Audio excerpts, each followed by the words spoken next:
शब्द सुनने से स्वागत करता हूँ।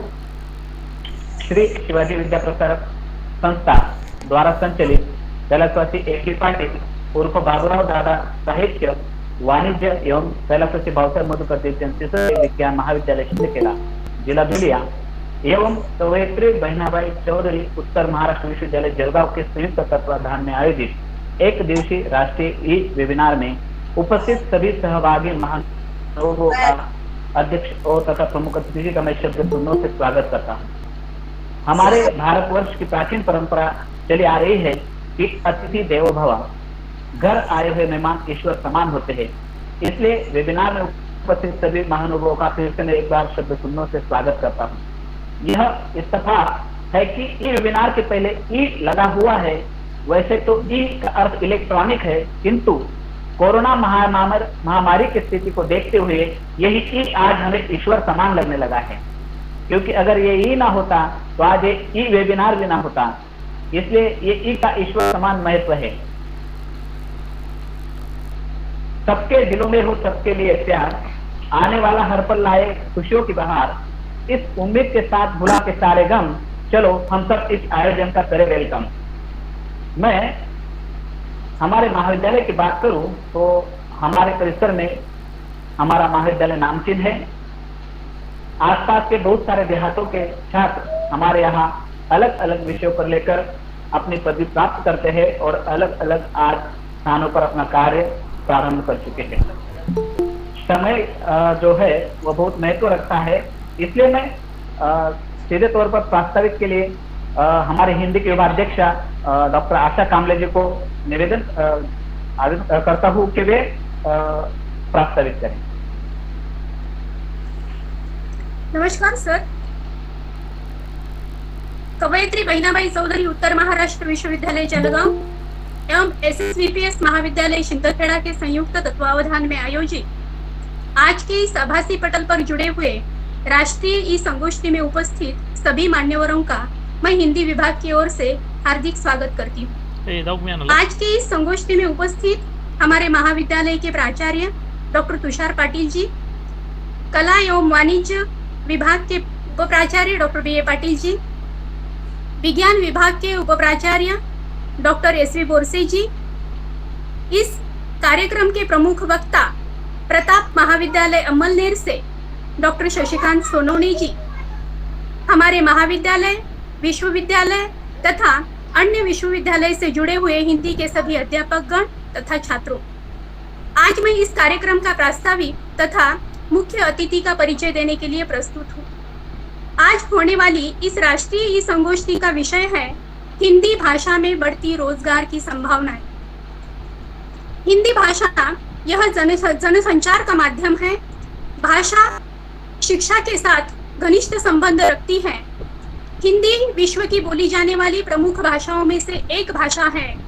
हिंदी मातृभाषा ही नहीं बल्कि हमारी संस्कृति है, हमारी जातीय राष्ट्रीय अस्मिता का प्रतीक तथा हमारी एकता और अखंडता का प्रतीक भी है। विश्वव्याप्त प्रचंड स्पर्धा के बीच अध्यापक तथा छात्रों के बीच कई चुनौतियां खड़ी हैं। हिंदी भाषा से हम बड़ी अपेक्षाएं रखते हैं। कुछ दशकों में हिंदी भाषा ने वैश्विक रूप धारण कर लिया है। इसलिए हमें गर्व होना चाहिए कि हिंदी भाषा का निरंतर विकास हो रहा है। भारतीय युवा यहाँ की बेरोजगारी से उत्पन्न प्रतिभा, पलायन की प्रवृत्ति के कारण दिनों दिन विदेश में बसते जा रहे हैं। इसलिए आज हमारे देश में हिंदी भाषा के व्यवहारिक पक्ष पर विचार हो रहा है। हमारा देश युवाओं का देश है। इन युवाओं को यदि सही शिक्षा, रोजगार तथा नौकरी मिले तो वह स्वयं का, देश का तथा समाज का विकास करेगा। अंग्रेजी भाषा से ही हम रोजगार पा सकते हैं, इस धारणा को गलत मानते हुए हिंदी में रोजगार की क्या उपलब्धता बढ़ रही है, उनमें हिंदी शिक्षा से कौन कौन से रोजगार हम पा सकते हैं, इस विषय पर चर्चा विचार तथा मार्गदर्शन करने के लिए हमारे बीच प्रताप महाविद्यालय अमलनेर से डॉक्टर शशिकांत सोनोनी जी उपस्थित है। डॉक्टर शशिकांत सोनोनी जी का अल्प परिचय मैं यहाँ पर आपको कराना अपना कर्तव्य समझती हूँ।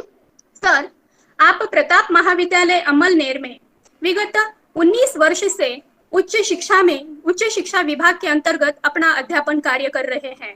सर, आप MA PhD डिलीट है। हिंदी के जाने माने भाषाविद, लोक साहित्य, लोक संस्कृति, लोक कला तथा हिंदी जगत के प्रमुख हस्ताक्षर के रूप में आपकी ख्याति है। आप भारतीय साहित्य, भाषा तथा बौद्ध दर्शन के विशेष अध्येता है। विश्व राष्ट्रभाषा प्रचार प्रसार एवं साहित्य के लिए आपका व्यक्तित्व समर्पित है। सर, आप 14 बृहत ग्रंथों तथा 70 से अधिक शोधालेखों के रचयिता हैं। सर, आपकी भारतीय स्त्री आत्मकथन साहित्य, दलित साहित्य, भारतीय आदिम लोक साहित्य, भारतीय उपेक्षित लोक संस्कृतियां, आधुनिक हिंदी साहित्य, भारतीय साहित्य एवं साहित्यकार, मशाले मानवता की जलाओं साथियों तथा सिनेमा का सौंदर्य शास्त्र जैसी पुस्तकें देश भर में चर्चित है।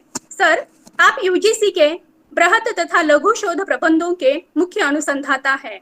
आप शोध निदेशक के रूप में भी कार्यरत है। आपके 3 छात्र आपके दिशा निर्देशन में काम कर रहे हैं। हिंदी भाषा के प्रति लगन और आत्मीयता आपके रोम रोम में भरी हुई है, इसलिए आपको USA के भारत विद्या रत्न सम्मान से सम्मानित किया गया है। राष्ट्रभाषा आचार्य सम्मान, डॉक्टर ऑफ लेटर्स सम्मान, ग्लोबल ब्रिलियंट अवार्ड सम्मान से भी आपको सम्मानित किया गया है। सर, आचार्य नंद दुलारे वाजपेयी महाराष्ट्र साहित्य अकादमी सम्मान से भी आपको सम्मानित किया गया है। आप राष्ट्रीय तथा अंतर्राष्ट्रीय उपाधियों से सम्मानित हैं।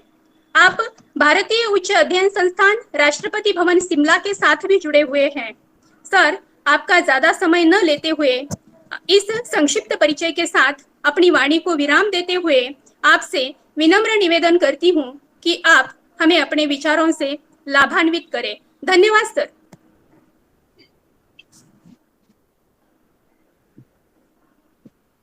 नमस्कार, प्रणाम। नमस्कार। आवाज ठीक से सुन पा रहे हैं आप सभी? मैडम जी, आवाज पहुंच रही है आप तक? हाँ, जी सर, पहुंच आवाज आ रही। रही है। जी सर। जी। पुनश्च सभी का हार्दिक अभिनंदन, हार्दिक स्वागत और सभी के प्रति आत्मीय आभार कि वर्तमान परिवेश में इतनी भागदौड़ की जिंदगी में समय निकालकर आप सभी इस आभासी पटल पर इलेक्ट्रॉनिक्स मीडिया के माध्यम से एक दूसरे को सुन रहे हैं, समझ रहे हैं। इसलिए आप सभी प्रबुद्ध जनों के प्रति, विद्वानों के प्रति, शोधार्थियों के प्रति और हमारे छात्रों के प्रति मैं आत्मीय आभार प्रकट करता हूं। मैं देख रहा हूं कि करीबन 51 प्रतिभागी हमारे इस पटल पर जुड़े हुए हैं। कुछ गुजरात से हैं जिनको निमंत्रित किया गया, डॉक्टर बारिश वगैरह, कुछ कलकत्ता से हैं और कुछ जुड़ने वाले हैं। तो ये संख्या करीबन 70 तक पहुंचेगी, ये उम्मीद हम रखते हैं।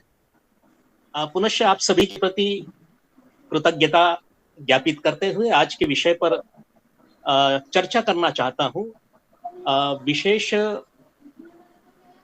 जो बातें हैं हिंदी को लेकर, सितंबर का माह है, आज 1 सितंबर है और सितंबर के माह में विशेषतः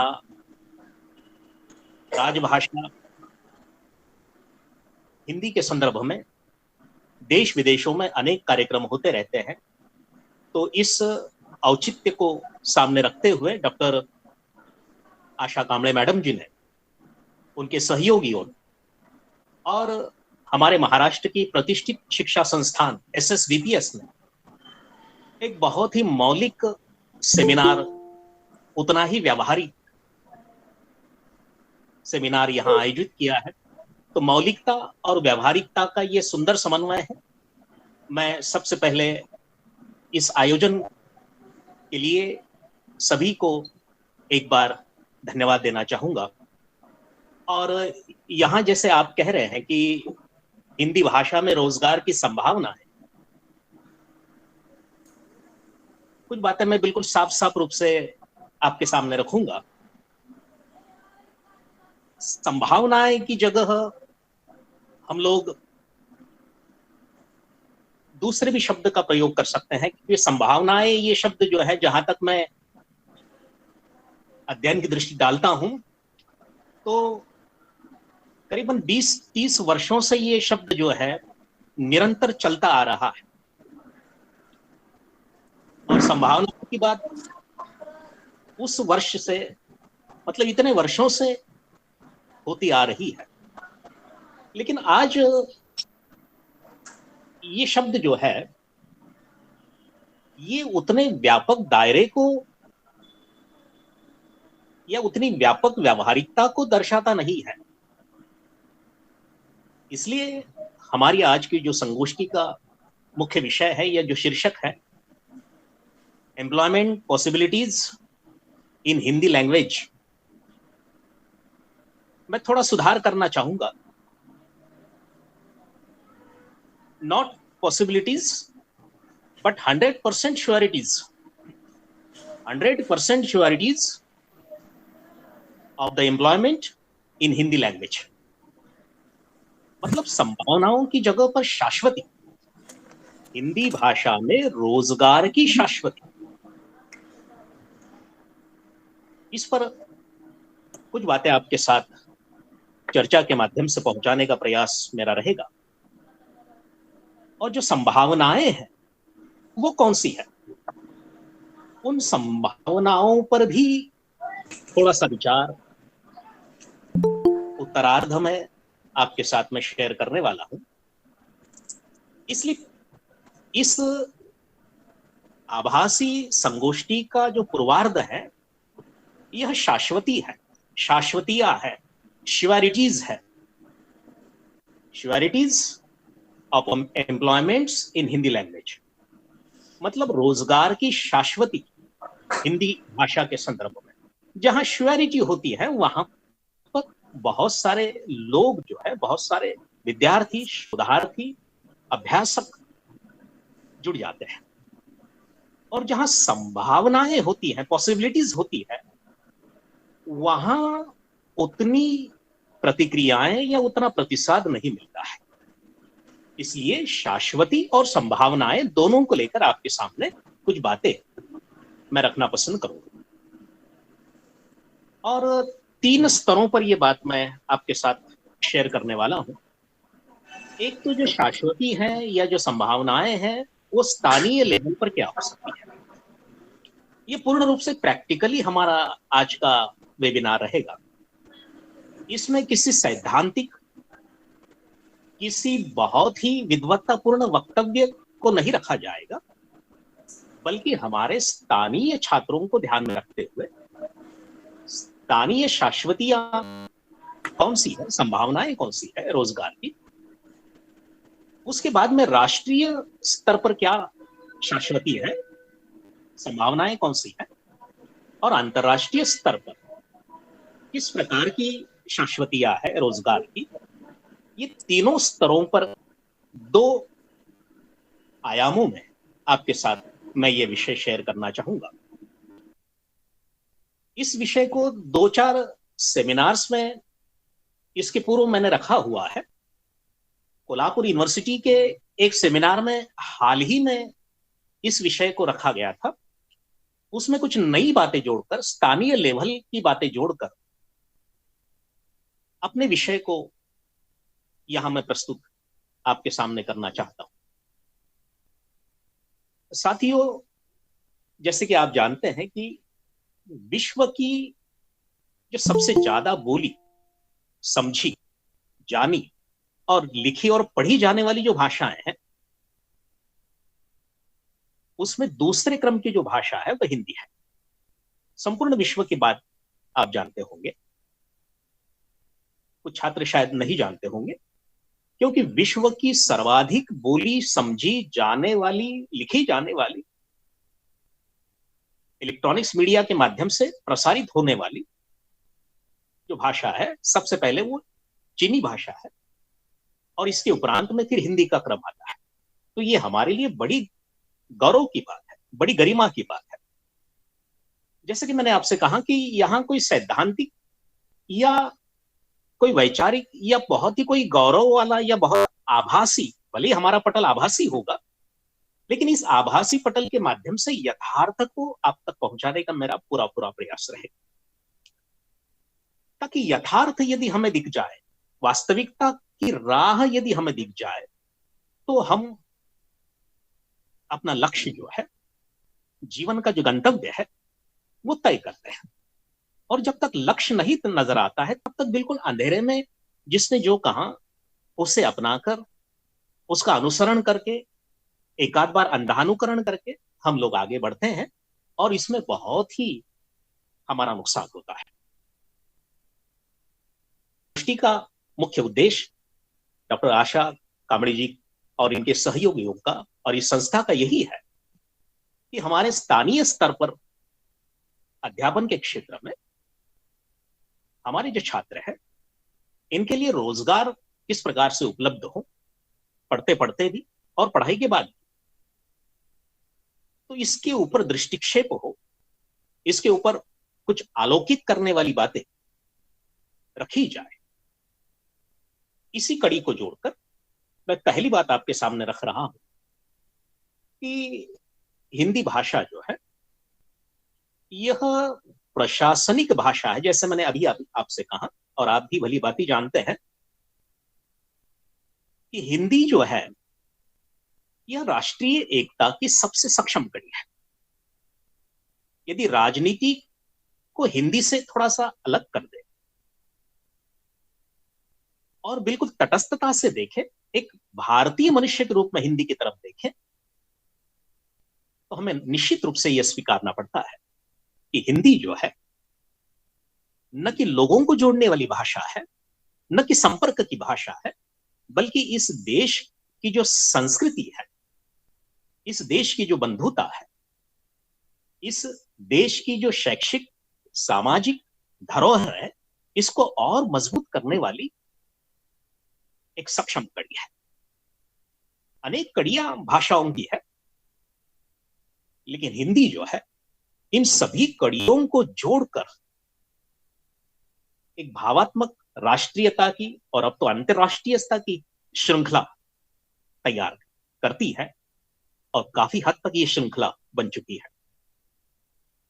तो मैं बात प्रशासन की करना चाहूंगा। सबसे पहले प्रशासन में यदि आपको रोजगार का तात्पर्य है एम्प्लॉयमेंट, इसमें जॉब भी है और इसमें नौकरी भी है। सरकारी नौकरी की बात यदि हम करें, तो सरकारी नौकरी की दृष्टि से हम देखते हैं कि प्रशासनिक क्षेत्रों में, विविध विभागों में हिंदी को लेकर अनेक नौकरी, अनेक इस दृष्टि से कह रहा हूं कि अनेक पद जो है, ये अनेक बार रिक्त होते हैं, ताकि उन पदों को अनेक हमारे छात्र या लाभार्थी नहीं जानते हैं, या उन तक वो बात नहीं पहुंचती है। जैसे प्रशासनिक क्षेत्रों में बैंक का क्षेत्र है, जो राष्ट्रीयकृत बैंक है, और निजी बैंक भी है। कौन कौन सी है? तो बहुत सारी बातें, बहुत सारे नाम आप जानते हैं। समय को सामने रखते हुए कुछ बातें विस्तार से न बताते हुए संकेत के रूप में, संदेश के रूप में बताकर आगे बढ़ने का मेरा प्रयास रहेगा। तो बैंकों में, राष्ट्रीयकृत बैंक और निजी बैंकों में हिंदी के अनेक पद है या रिक्तियां होती है। वहां पर हम लोग आवेदन कर सकते हैं। जो सर्वाधिक जाना जाता है, राजभाषा अधिकारी, हिंदी ऑफिसर का पद, इसके लिए देश से अनेक आवेदन पत्र प्राप्त होते हैं। अनुवादक है, ट्रांसलेटर है, और जैसे बैंकों में होते हैं वैसे रेल में भी है, सेना में भी है। बहुत कम लोग जानते हैं कि भारतीय सेना में, वायुसेना में विशेषतः हिंदी अधिकारी का पद होता है, अनुवादक का भी पद होता है, और वहां जानकारी देने वाले ट्यूटर का, प्रशिक्षक का, ट्रेनर जिसको हम कहते हैं अंग्रेजी में, ट्रेनर के भी पद होते हैं। मतलब रेलवे में ट्रेनर के पद है, प्रशिक्षक के पद है, ऑफिसर्स के पद है। ये ऑफिसर्स क्लास 1 ऑफिसर होते हैं, कुछ सुपर क्लास 1 ऑफिसर होते हैं। तो प्रशासन में इस तरह से बहुत सारे हिंदी को लेकर पद होते हैं। जो मैं प्रशिक्षक की बात कर रहा हूं, तो वहां पर केंद्रीय हिंदी निदेशालय में या केंद्रीय हिंदी संस्थान में, या फिर देश की जो नामांकित नेशनल इंपॉर्टेंस स्टेट्स की जो संस्थाएं हैं हिंदी की, जैसे आप लोग जानते हैं दक्षिण भारत हिंदी प्रचार सभा चेन्नई की जो IIT लेवल की, यूनिवर्सिटी लेवल की संस्था है,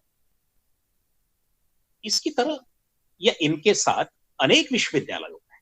फिर वो भोपाल का अटल बिहारी वाजपेयी हिंदी विद्यापीठ हो, या फिर महात्मा गांधी अंतरराष्ट्रीय हिंदी विश्वविद्यालय वर्धा हो, तो यहां पर हिंदी के बहुत सारे पद अनेक वर्ष रिक्त होते हैं।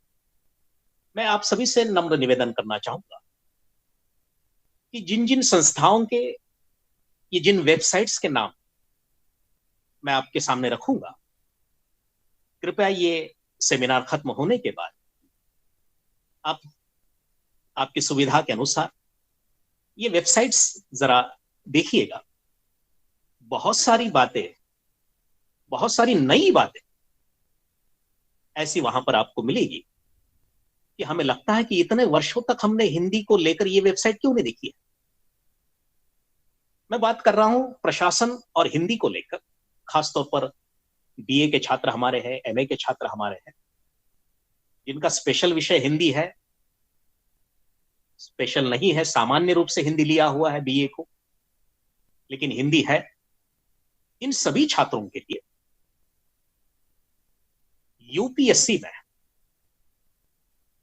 जो सुपर क्लास 1 पोस्ट होती है, IAS ऑफिसर के लिए, जो देश की प्रतिष्ठित प्रशासन सेवा मानी जाती है, तो हमारे हिंदी के छात्र, विशेष हिंदी के छात्र या सामान्य हिंदी के छात्र मेन परीक्षा, यानी जब प्री आप पास हो जाते हैं UPSC की, IAS की जो अगली परीक्षा होती है, उस परीक्षा में आप हिंदी भाषा यह पेपर ले सकते हैं। और यहां पर 2 पेपर होते हैं हिंदी भाषा के, मेरे ख्याल से कुल मिलाकर वो 250 अंकों के 2 पेपर होते हैं। उत्तरी भारत में या मध्य भारत, विशेषतः बिहार वगैरह में, मध्य प्रदेश में सर्वाधिक IAS ऑफिसर निकलते हैं। जब मैंने थोड़ा छानबीन करने का प्रयास किया तो मैंने ये पाया कि उनका जो भाषा के रूप में विषय चयन है UPSC के लिए अगली परीक्षा के लिए, वह हिंदी है। और हिंदी भाषा लेने के कारण इनको स्कोर ज्यादा मिलते हैं, और स्कोरिंग के अनुसार इनकी क्लास 1, सुपर क्लास 1 इस प्रकार की पोस्टिंग देश में होती है। तो मैं आपसे आह्वान करना चाहूंगा कि जिनका हिंदी सामान्य है, जनरल जिसको हम कहते हैं, हिंदी विशेष है BA कक्षा में, या फिर जो MA पास कर चुके हैं, उनके लिए देश की ये सर्वोच्च प्रशासनिक सेवा में प्रशासनिक अधिकारी के रूप में आप हिंदी के साथ जुड़कर रोजगार नहीं, प्रतिष्ठा का ओहदा आप प्राप्त कर सकते हैं। मेरे कुछ विद्यार्थी स्वयं इस प्रकार से जुड़े हैं, कुछ 3 साल से, कुछ 4 साल से, कुछ 8 वर्षों से चल रहे हैं। तो मैं आपसे निवेदन करना चाहूंगा कि सपने तो हम सभी देखते हैं, लेकिन कलाम जी के अनुसार सपने आकाश को छूने वाले चाहिए। मैं आरंभ में ही आप सभी से, जो हिंदी सामान्य के छात्र हैं, हिंदी विशेष के छात्र हैं, निवेदन करना चाहूंगा कि आप IAS की तैयारी करें हिंदी को लेकर। सेना की मैंने बात की, सेना में भी हिंदी ऑफिसर होते हैं, हिंदी अनुवादक होते हैं। जो सेना में जाते हैं उन्हें ऐसा लगता है केवल मिलिट्री में ही जाना है, मतलब सिपाही बनना है, बाकी कुछ नहीं करना है। लेकिन आप वहां शिक्षक, प्रशिक्षक, अनुवादक और हिंदी भाषा अधिकारी के रूप में वहां सेना में काम कर सकते हैं। देश की सेवा का सर्वोच्च सम्मान जो है यह आपको इस क्षेत्र में मिलेगा। कुछ विद्यार्थी हमारे वहां पर पहुंचे हैं, सक्रिय हैं, जुड़ रहे हैं, कुछ जुड़े हुए हैं। इनके लिए जो अर्हता की बात होती है क्लास 1 और सुपर क्लास 1 ऑफिसर के लिए हिंदी विषय को लेकर स्नातक उपाधि आवश्यक है और इसके उपरांत में एक डिप्लोमा आवश्यक है जिसको हम पदविका कहते हैं। वो डिप्लोमा है हिंदी अनुवाद का। मैं निवेदन करना चाहूंगा कि जिन्होंने नहीं किया है वह फौरन वेबसाइट सर्च करेंगे ये व्याख्यान होने के बाद, और हिंदी अनुवादक के जो डिप्लोमा है वहां पर ऑनलाइन रजिस्ट्रेशन आज आप करके रखिएगा। भविष्य में बहुत बड़ी उपलब्धि आपको हो सकती है, क्योंकि अवसर जो है ये समय देखकर, काल देखकर, आपकी पर्सनालिटी देखकर नहीं आते हैं, बल्कि आपकी अर्हताएं देखकर आते हैं अवसर। और आज के परिवेश में, आज के वर्तमान यंत्र युग में, आभासी युग में आपके पास जो अर्हताएं हैं यदि वो दिखाई देती है, ऑनलाइन आप किसी को प्रस्तुत करते हैं, तो निश्चित रूप से आपको देश से अपॉर्चुनिटीज है, यानी बहुत सारे अवसर हैं। तो ये हिंदी अनुवाद का डिप्लोमा कहाँ होता है? तो नजदीक भी बहुत सारे विश्वविद्यालयों में अनुवाद के डिप्लोमा सक्रिय है। हमारा उत्तर महाराष्ट्र विश्वविद्यालय है, वहां पर आप यदि सर्च करते हैं तो शायद आपको मिल जाए। यदि वहां नहीं है, आप देश के बहुत प्रतिष्ठित और नामचीन संस्था से इस प्रकार के अनुवाद के डिप्लोमा करना चाहते हैं, तो जैसे मैंने आपसे कहा, केंद्रीय हिंदी निदेशालय नई दिल्ली से इन दिनों भी चल रहा है, वो विज्ञापन चल रहा है इन दिनों भी, कि केंद्रीय हिंदी विश्वविद्यालय की वेबसाइट से आप ऑनलाइन अपना नाम दर्ज करते हुए, रजिस्ट्रेशन करते हुए यह हिंदी अनुवाद का डिप्लोमा जो है, यह जो पदविका है, यह आप प्राप्त कर सकते हैं। वहां पर आप प्रशिक्षण ग्रहण कर सकते हैं। यह स्नातकोत्तर उपाधि है, यानी बीए होने के बाद में आप यह कर सकते हैं। जो बीए के अंतिम वर्ष को है वो नहीं कर सकते हैं। जिनका बीए पूर्ण हो चुका है वो इस प्रकार का हिंदी अनुवाद का स्नातकोत्तर डिप्लोमा कर सकते हैं, या उसके लिए वो योग्य है। ये खासतौर पर महात्मा गांधी अंतर्राष्ट्रीय विश्वविद्यालय में भी है। यदि आप प्रतिष्ठित संस्थाओं से करना चाहते हैं इस प्रकार का डिप्लोमा को, और दक्षिण भारत हिंदी प्रचार सभा चेन्नई, जो आईआईटी लेवल की हमारी हिंदी की संस्था है, नेशनल इंपॉर्टेंस स्तर की संस्था है, यहां से भी आप कर सकते हैं, ताकि आपका जो बायोडाटा है, आपकी जो अर्हताएं हैं हिंदी को लेकर, ये और भी सक्षम, और भी स्ट्रांग बन सकती है। मैं बात आपके सामने रखना चाहूंगा कि हिंदी को लेकर राष्ट्रीय और अंतर्राष्ट्रीय स्तर पर जो है, ये दो प्रकार से काम हो रहे हैं। ये आप देख सकते हैं, एक तो एकेडमिक काम हो रहे हैं और दूसरे कमर्शियल काम हो रहे हैं। रोजगार हमें दोनों में मिलते हैं, अकादमिक में भी मिलते हैं। अब मैं ये रोजगार की बात आपके सामने जो रख रहा हूं, यह निजी रोजगार को लेकर मैं बात करना चाहूंगा। मैंने आपके सामने राष्ट्रीय स्तर की प्रतिष्ठित UPSC, MPSC, IAS, rail, bank, सेना, डिफेंस, इन प्रतिष्ठित नौकरियों के संदर्भ में आपसे मैंने आरंभ में बात की है। अब मैं निजी रोजगार को लेकर कुछ संकेत आपके सामने करना चाहूंगा। एक तो अकादमिक है। अकादमिक की दृष्टि से मैं कह रहा हूं कि यदि आप साहित्यिक हैं, साहित्य में रुचि रखते हैं, लेखन में रुचि रखते हैं, आप भाषण देते हैं, आप एक हुनरी कलाकार हैं, आपकी पर्सनैलिटी बहुत अच्छी है, आप सहृदय हैं, लोक संपर्क आपका काफी अच्छा है, तो साहित्य के दायरे में आप अपना अकादमिक करियर कर सकते हैं। निजी रूप से भी आप लेखन वगैरह कर सकते हैं, या फिर अकादमिक लेखन करने के लिए हमारी अनेक संस्थाएं हैं जो पाठ्यक्रम बनाती हैं। आपको आश्चर्य होगा कि मैंने स्वयं ऐसे अनेक विशेषज्ञ देखे हैं कि जो किसी यूनिवर्सिटी में प्रोफेसर नहीं है, किसी कॉलेज में लेक्चरर नहीं है, कहीं हाई स्कूल में शिक्षक नहीं है, लेकिन हिंदी भाषा के संदर्भ में काफी जानकारी, हिंदी भाषा के संदर्भ में अकादमिक उपलब्धियां इनके पास काफी है। इसलिए हमारे देश के पाठ्यक्रम मंडलों में इनको बड़ी प्रतिष्ठा के साथ निमंत्रित किया जाता है। मेरे ऐसे अनेक मित्र हैं कि जिन्होंने एमए के पश्चात नौकरी की खूब तलाश की, लेकिन जब नौकरी नहीं मिली तो इन्होंने अपना अकादमिक करियर जो है, सृजनशीलता जो है, निरंतर जारी रखी। कहानियां लिखना, निबंध लिखना, कविताएं लिखना, भाषण लिखना,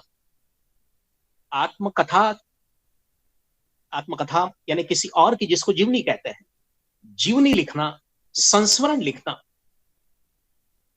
डायरी लिखना, इस प्रकार की अकादमिक विधाओं में ये लोग सक्रिय रहे। और फिर 10-20 वर्षों के उपरांत जब ये मिलते हैं तो कहते हैं कि भाई हम तो इस यूनिवर्सिटी के इस मंडल पर विशेषज्ञ हैं। जो हमारे मित्र है, बड़ा आनंद होता है, बड़ी गौरवानुभूति होती है कि बीए और एमए उत्तीर्ण हमारे विद्यार्थी, हमारे सहपाठी केवल अकादमिक उपलब्धियों के बलबूते पर देश की नामांकित नामचीन संस्थाओं में विशेषज्ञ के रूप में, हिंदी विशेषज्ञ के रूप में सक्रिय है। वो पाठ्यक्रम का लेखन करते हैं, पाठ्यक्रम का संपादन भी करते हैं, और हम जैसे अध्यापकों के लिए कुछ सूचनाएं भी रखते हैं। तो मैं समझता हूं कि नौकरी जब उपलब्ध होगी तब होगी, लेकिन हमें सृजनशीलता की तरफ भी ध्यान देना चाहिए। मैं संभावनाओं में एक बड़ी मौलिक बात अंत में कहने वाला हूं। यदि देश के नेता या प्रशासक इस पर विचार करे तो देश सेवा के साथ साथ हिंदी की सेवा का भी एक बहुत अच्छा सुनहरा मौका आज के परिवेश में हमें प्राप्त हो सकता है। इसी कड़ी को जोड़ रहा हूं, अकादमिक कड़ी को। तो अनेक विश्वविद्यालयों में, हिंदी की प्रतिष्ठित संस्थाओं में, न कि हिंदी की प्रतिष्ठित संस्थाओं में, बल्कि मेडिकल, इंजीनियरिंग जैसी अलग ज्ञान शाखाओं में ये लोग हिंदी में कुछ बातें इस प्रकार की रखते हैं कि इंजीनियरिंग और हिंदी या वैद्यक शास्त्र और हिंदी, इस प्रकार का इंटरडिसिप्लिनरी नया कोर्स जन्म लेता है। अभी तो नई जो शिक्षा नीति है, हमारे सभी मित्र जानते हैं, भारत सरकार की जो शिक्षा नीति है 2020 की, इसमें क्षमताओं पर अधिक जोर है, अर्हताओं पर अधिक जोर है। अनेक कारण इसके हो सकते हैं, लेकिन मुझे ऐसा लगता है कि जब क्षमता अधिष्ठित,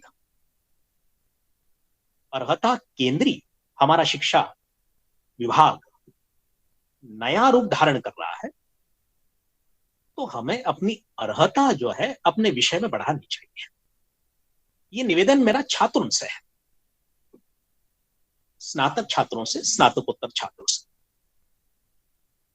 तो अकादमिक में जो प्रतिभा हमारे भीतर है, सृजनशीलता हमारे भीतर है, वो निरंतर प्रस्तुत होनी चाहिए।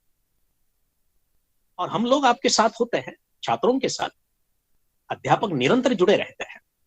छात्रों के अभिभावक जो है, दूसरे अभिभावक, वो अध्यापक ही है। माता पिता के बाद में जो सर्वाधिक जिम्मेदारी छात्रों के विकास की और उसके भविष्य की है, रोजगार की है, तो अध्यापकों को होती है। इसलिए इसी जिम्मेदारी को ध्यान में रखते हुए, इसी चिंतन के सूत्र को ध्यान में रखते हुए हमारे इस महाविद्यालय में आज का सेमिनार आयोजित किया है।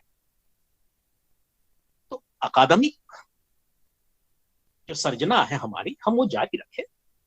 अनेक रोजगार, अनेक अवसर अपने विषय को लेकर अनेक संस्थाओं में प्राप्त हो सकते हैं।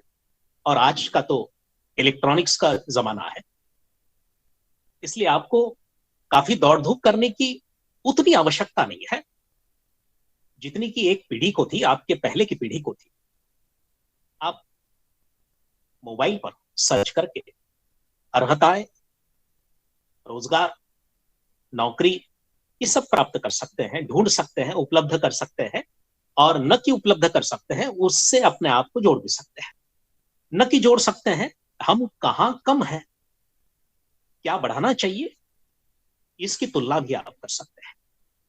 आज के यंत्र युग में मनुष्य को बिल्कुल आईना बना दिया है। मतलब एक कहावत पहले होती थी कि मन में कुछ होता है और मुंह में कुछ होता है। अब ऐसा नहीं रहा है। प्रस्तुति करनी है तो आपको बिल्कुल आईने के समान प्रस्तुति करनी होगी। रोजगार, नौकरी, ये सारी बातें जो है ये बिल्कुल साफ साफ हो गई है। और अनेक जगहों पर हम लोग देखते हैं, वो कहते हैं कि केवल 11 महीनों के लिए आपको नौकरी मिलेगी। कभी कहते हैं कि 2 साल के लिए आपको नौकरी मिलेगी। स्थितियां बदल रही हैं, परिवेश बदल रहा है, भावनाएं यंत्रों के साथ जुड़ रही है। इसलिए हमें भी विज्ञान केंद्री, यंत्र केंद्री जो अर्हताएं हैं, जो क्षमताएं हैं, वो धारण करनी है।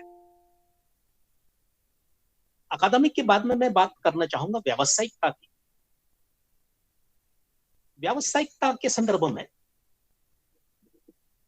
जो कमर्शलाइजेशन है हमारे देश में, ग्लोबलाइजेशन, भूमंडलीकरण अनेक वर्षों से होता आ रहा है। और छोटा सा व्यवसाय जो है अब विश्वव्यापी बन जाता है। आप अपनी कविता अकादमिक हो जाती है। आप अपनी कोई व्यावसायिक बात बनाइए, क्रिएट कीजिए, और वो फेसबुक पर अपलोड कर दीजिए। यदि आपका ब्लॉग्स है तो ब्लॉग पर आप अपलोड कीजिए, ट्विटर है, ट्विटर पर आप ये करिए। विश्वव्यापी हो जाता है, यूनिवर्सल हो जाता है।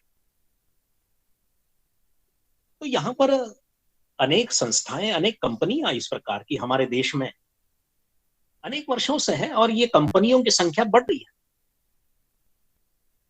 और हमारे बहुत सारे लोग अनेक कारणों से उन्हें निमंत्रित भी करते हैं, अनेक कंपनियों को।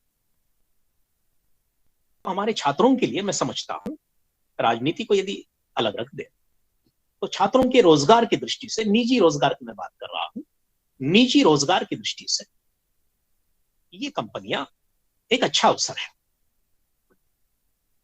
तो ऐसी व्यावसायिक कंपनियों से हम जुड़कर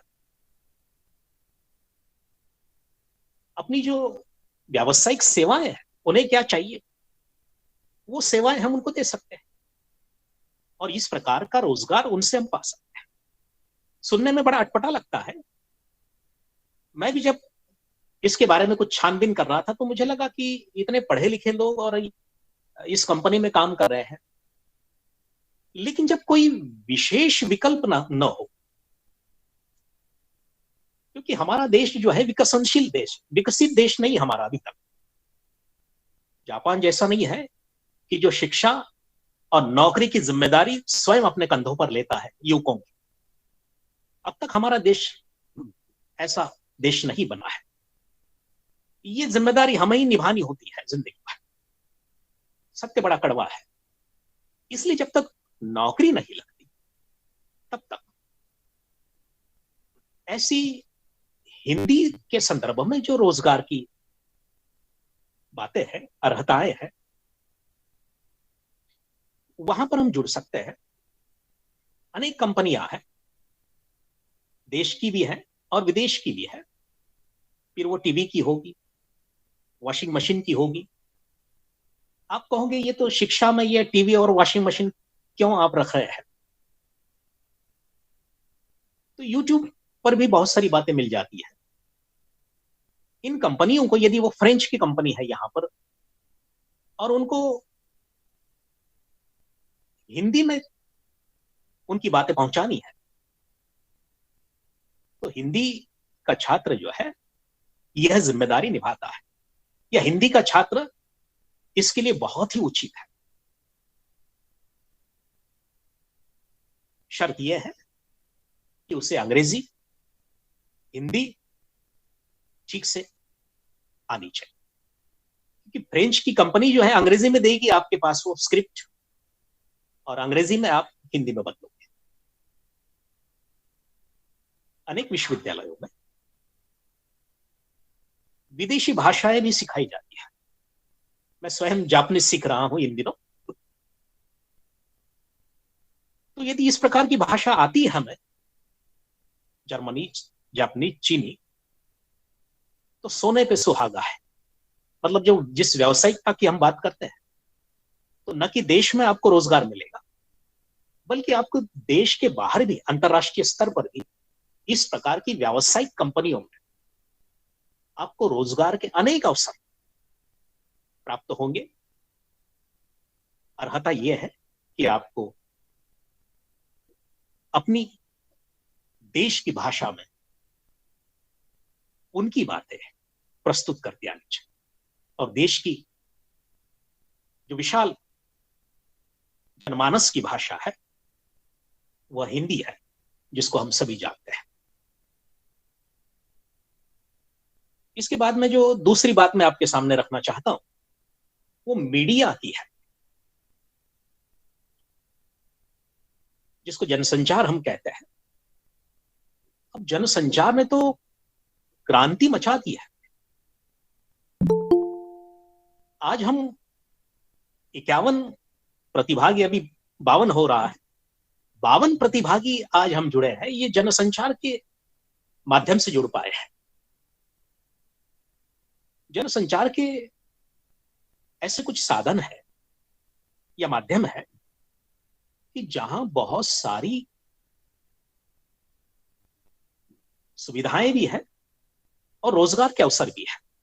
इसमें से कुछ केंद्र सरकार के माध्यम है, जैसे रेडियो है, राष्ट्रीय प्रसारण के टीवी चैनल्स है, और सिनेमा का कुछ हिस्सा है। रेडियो पर यदि हम बात करें तो बहुत सारे हमारे लोग हिंदी अधिकारी निश्चित रूप से इस पर भी है, अनुवादक भी है, हिंदी कार्यक्रम अधिकारी के रूप में भी है, और इसके उपरांत में एक सर्जनशील रचनाकार के रूप में भी रेडियो पर हमारे बहुत सारे मित्र आज भी सक्रिय है। हमारे विद्यार्थी भी रेडियो पर हिंदी अधिकारी से लेकर, कार्यक्रम अधिकारी से लेकर, निवेदक से लेकर अनेक कार्यक्रमों में, गतिविधियों में आप सक्रिय रह सकते हैं, जो केंद्र सरकार की एक प्रतिष्ठित नौकरी है। टीवी का भी इसी प्रकार से है। हम लोग राष्ट्रीय प्रसारण के जो कार्यक्रम देखते हैं, यहां पर भी बड़ा सम्मान, बड़ी प्रतिष्ठा और लोकप्रियता तो इसके साथ जुड़ी ही जाती है।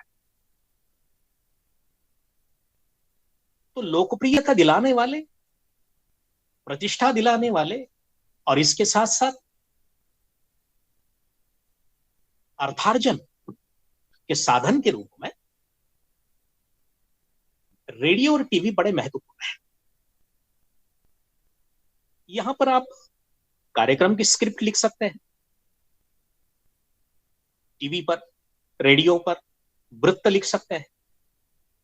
रही बात सिनेमा की, तो सिनेमा की भी आप स्टोरी, गीत या हिंदी के संदर्भ में जो तकनीकी बातें हैं और साहित्यिक संदर्भ है, इसमें आप जुड़ सकते हैं। तो शासकीय स्तर पर और निजी स्तर पर जनसंचार माध्यमों में भी रोजगार के बहुत सारे अवसर उपलब्ध है।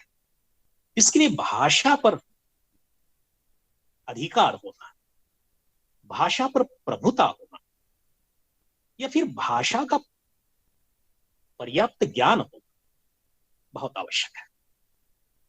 यदि इस प्रकार का ज्ञान हमारे पास है तो अनेक क्षेत्रों में हम रोजगार के साथ साथ नौकरी भी पा सकते हैं। मुझे और 20 मिनट बोलना है, 5 हो रहे हैं।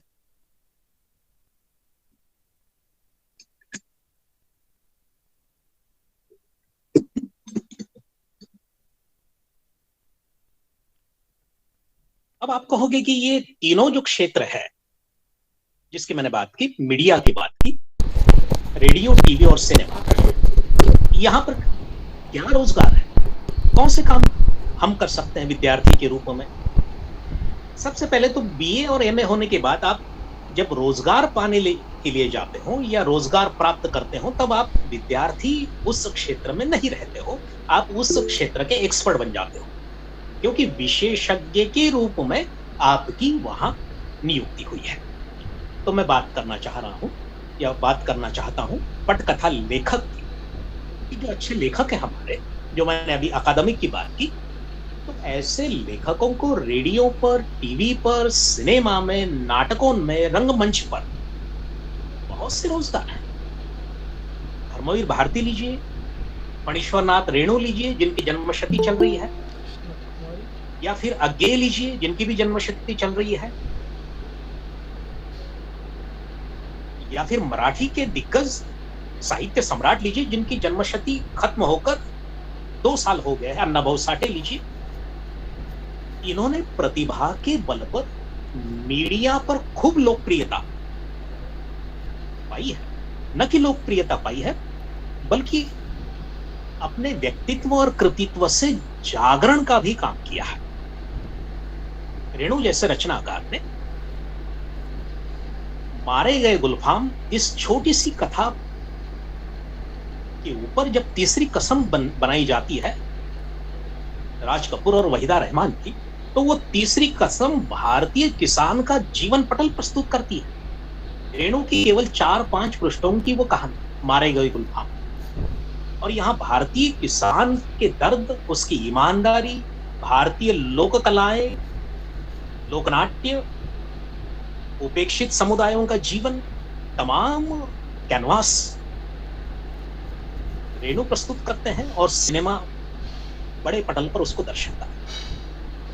तो इस प्रकार से आज के परिवेश में मैं आपसे कहना चाहूंगा कि यदि आप कथा लिखते हैं तो निश्चित रूप से आपकी कथा जो है यह जनसंचार माध्यमों में काफी उपयोगी हो सकती है। संवाद लेखन, डायलॉग राइटिंग जिसको कहते हैं, स्क्रिप्ट लेखन जिसकी मैंने बात की आपको, डबिंग आर्टिस्ट आप जानते होंगे। अनेक बार हम ऐसी फिल्में देखते हैं कि जो मूलतः अंग्रेजी की होती है, लेकिन आवाज जो है वो हिंदी में आती है। हमें आश्चर्य होता है कि ये तो इतने गोरे भूरे चिट्टे लोग और हमारी भाषा बोलते हैं, वो डबिंग साउंड होता है। तो आपको, यदि आप अच्छा अभिनेता है, अच्छे निवेदक है, अनाउंसर है, अमीन सायानी जैसे, बयानौर भाइयों, या फिर अमिताभ जी जैसे देवी और सज्जनों, तो इस प्रकार से आप डबिंग आर्टिस्ट के रूप में हिंदी के साथ काम कर सकते हैं। चाहते हैं, हिंदी से जुड़कर आप रोजगार भी पा सकते हैं, हिंदी की सेवा भी कर सकते हैं और लोकप्रियता भी पा सकते हैं।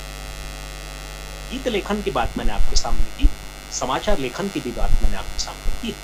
तो मीडिया पर, जनसंचार माध्यमों में रोजगार के अनेक अवसर हैं। अनेक यूनिवर्सिटी में, स्वयं हमारे महाविद्यालय में हमने हिंदी पत्रकारिता शुरू की है।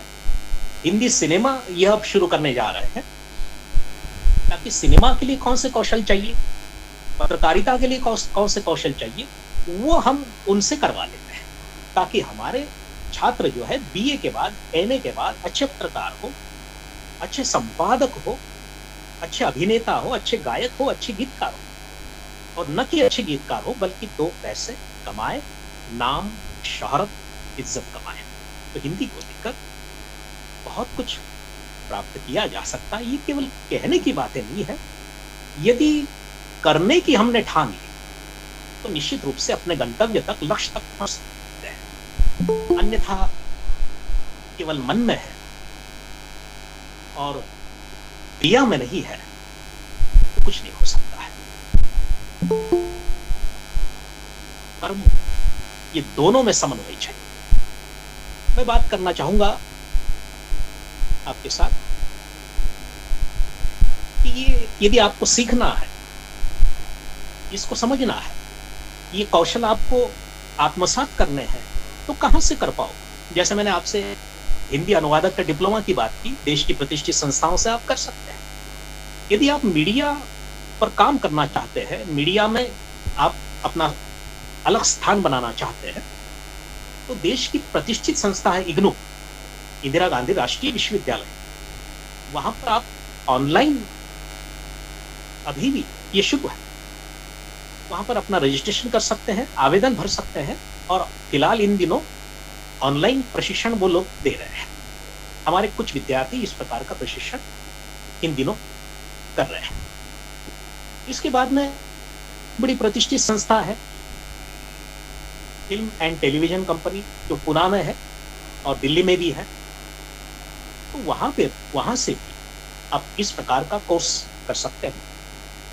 यह हमारी अंतर्राष्ट्रीय हिंदी यूनिवर्सिटी वर्धा में भी इस प्रकार के कोर्सेस जो है सक्रिय है अनेक वर्षों से।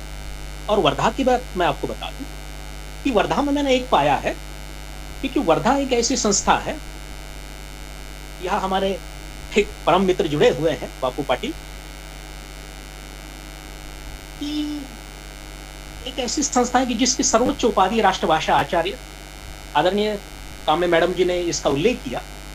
इस उपाधि में 2000 में देश में सर्वोच्च स्थान पाने के उपलक्ष्य में बहुत बड़ा सम्मान जो है महात्मा गांधी अंतर्राष्ट्रीय विश्वविद्यालय का जो पहला रूप रहा है, राष्ट्रभाषा प्रचार समिति वर्धा, ये इसका पूर्ववर्ती रूप है, ये इसकी जड़ है। तो इसकी सर्वोच्च उपाधि है राष्ट्रभाषा आचार्य, जिसमें उस समय 2000 में उस स्नातकोत्तर शोध उपाधि में विशेष प्रावीण्यता के साथ उत्तीर्ण होने के कारण, देश में सर्वप्रथम आने के कारण उस संस्था की ओर से सम्मान मुझे मिला था।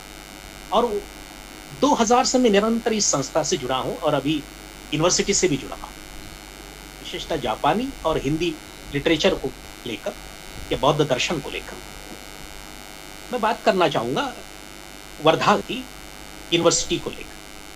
जो हमारे रचनाकार हैं, जो हमारे ऐसे विद्यार्थी हैं बीए उत्तीर्ण या एमए उत्तीर्ण, तो वे वहां 1 महीना 2 महीना, मेरे ख्याल से 6 महीने तक उनकी अधिकतम अवधि होती है रहने की। वो रहने की सुविधा भी उपलब्ध करा देते हैं, भोजन की भी सुविधा उपलब्ध करा देते हैं, और वो कहते हैं कि आप लेखक हैं, हिंदी में लिखते हैं, ये हमारे लिए बहुत प्रतिष्ठा का विषय है। तो फिर आप 1 महीना 6 महीने वहां रुककर आपकी जिसमें रुचि है वह आप उनको लिखकर प्रस्तुत कर सकते हैं, जिसके संदर्भ में वह आपको फेलोशिप देते हैं, क्रिएटिव राइटिंग फेलोशिप। यह भी आप महात्मा गांधी अंतर्राष्ट्रीय विश्वविद्यालय की वेबसाइट पर ढूंढ लीजिएगा। हमारे विशेषतः बीए उत्तीर्ण छात्रों के लिए ये बहुत अच्छा अवसर है। अनेक देश के लेखक वहां पर रहकर उपन्यास लिखते हैं, कविताएं लिखते हैं, शोध लिखते हैं, शोध निबंध लिखते हैं, कुछ शोध ग्रंथ भी वहां पर प्रस्तुत करते हैं। लेकिन विद्यार्थियों के परिप्रेक्ष्य में मुझे ऐसा लगता है कि कथाएं लिखना, कविताएं, उपन्यास लिखना बड़ा जटिल काम है, लेकिन कुछ होनहार विद्यार्थी होते हैं हमारे कि जो इस प्रकार की जटिलता को भी सरल बना देते हैं। तो इस प्रकार की फेलोशिप हमारे बीए उत्तीर्ण छात्रों के लिए भी है उस वेबसाइट पर। इसके बाद में मैं बात करना चाहता हूं विज्ञापन एजेंसियों को लेकर। ये स्वतंत्र संस्थाएं हैं, स्वतंत्र आयाम है ये रोजगार के। मैंने 10 आयाम आप विद्यार्थियों के लिए निकाल के रखे हैं कि इन 10 आयामों में से आपकी रुचि किस आयाम में है। जिस आयाम में है आप मैडम से संपर्क करिए, मैडम हमसे संपर्क करेगी और आपको उस आयाम का डिटेल्स फोन नंबर के साथ आप तक पहुंचाया जाएगा। हमारी मनीषा ये है कि हमारे छात्र हिंदी को लेकर और समृद्ध हो, रोजगार प्राप्त हो और एक अच्छे नागरिक तो है ही, और अच्छे इंसान, अधिक अच्छे इंसान हो, ये हमारी मनोकामना होती है। शिक्षक के लिए इससे ऊंची मनोकामना मेरे ख्याल से दूसरी कोई नहीं होती कि उसका छात्र और अच्छा और बेहतरीन इंसान। मैं बात करना चाहता हूं विज्ञापन एजेंसी को लेकर। इसमें अनेक विज्ञापन अनेक कंपनियों के होते हैं, कुछ सरकारी विज्ञापन भी होते हैं, सेलिब्रिटी जिसको प्रस्तुत करते हैं। सामान्य मनुष्यों का यह काम भले ही नहीं है आज के परिवेश में, लेकिन यदि क्षमता है तो सामान्य भी असामान्य कर दिखाता। और हमारे ओलंपिक खेलों में हमने देखा है कि जिनकी परिस्थितियां सामान्य है उन्होंने असामान्य काम वहां पर करके दिखाया। मुझे लगता है कि यदि खिलाड़ी भावना से, स्पोर्ट्स की फीलिंग से यदि हम भाषा को देखते हैं, शिक्षा को देखते हैं, आनंद की वृत्ति से हम यदि हम इसको ग्रहण करते हैं, क्षमताओं को आत्मसात करते हैं, तो निश्चित रूप से हम भले ही ऊपरी तौर पर सामान्य लगते हो, लेकिन असामान्य रोजगार हम पा सकते हैं। तो अनेक विज्ञापन जो आप अनेक भाषाओं में हिंदी को जोड़कर आप प्रस्तुत कर सकते हैं। मैं बात कर रहा हूं पत्रकारिता की, जिसमें संपादक, उपसंपादक, प्रूफ रीडर, ऐसे अनेक पद हैं। समाचार पत्र तरह तरह के हैं। एम्प्लॉयमेंट न्यूज जिस पर हमने वेबिनार आयोजित किया है, the Hindu, Navbharat times, Indian express, Hindi को लेकर अनेक पत्र है, उजाला है, अमर उजाला है। इन पर आप काम कर सकते हैं। प्रूफ रीडर की मैं बात कर रहा हूं। प्रूफ रीडर ये एक ऐसी आवश्यक वस्तु हो गई है आज के परिवेश में कि यदि आपके पास प्रूफ रीडरी का ज्ञान है, विशेषतः जो शोधालेख लिखते हैं, थीसिस लिखते हैं, पुस्तक लिखते हैं, कोई रचनाएं लिखते हैं, लेकिन अशुद्धियां, वर्तनी की अशुद्धियां बहुत सारी होती हैं।